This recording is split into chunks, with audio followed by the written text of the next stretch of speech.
আমাকে 10 বার হত্যা করা হয়, এরপর আবার 10 বার জীবিত করা হয়, তারপরে ইনশাআল্লাহ প্রতিবার মৃত্যুর আগ দিয়ে হলেও বলে যাব গণতন্ত্র হারাম ছিল, হারাম আছে, কিয়ামত পর্যন্ত হারাম থাকবে। পৃথিবীর সব লোক যদি গণতন্ত্রে গিয়ে জড়ায়া যায়, আমার 14 গোষ্ঠীও যদি গণতন্ত্রের সঙ্গে মিলে যায়, তারপরও গণতন্ত্র হালাল হবে না।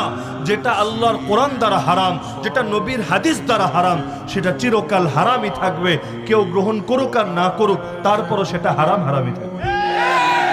এখন এটার ব্যাপারে ভুল স্বীকার করার অর্থ হলো আমি এখন গণতন্ত্রকে হালাল বলবো। যেদিন আমি গণতন্ত্রকে হালাল বলবো সেদিন তো আমার নিজের ইমানই থাকবে।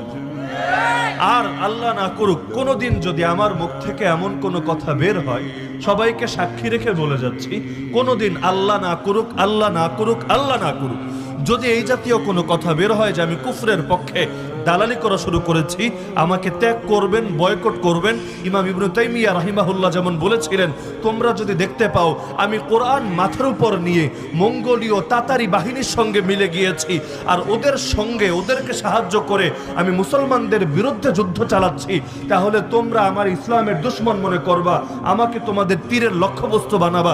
একই কথা আমিও বলে যাচ্ছি, সাক্ষী রেখে বলে যাচ্ছি। এই সাক্ষীর সবাই আপনারাও থাকবেন, মিডিয়াগুলোও থাকবে। কোনোদিন আল্লাহ না করুন যদি এমন হয় কুফরের পক্ষে, এই কুফরি ইজমগুলোর পক্ষে মুখ দিয়ে কথা বের হয়, আমাকে বয়কট করবে।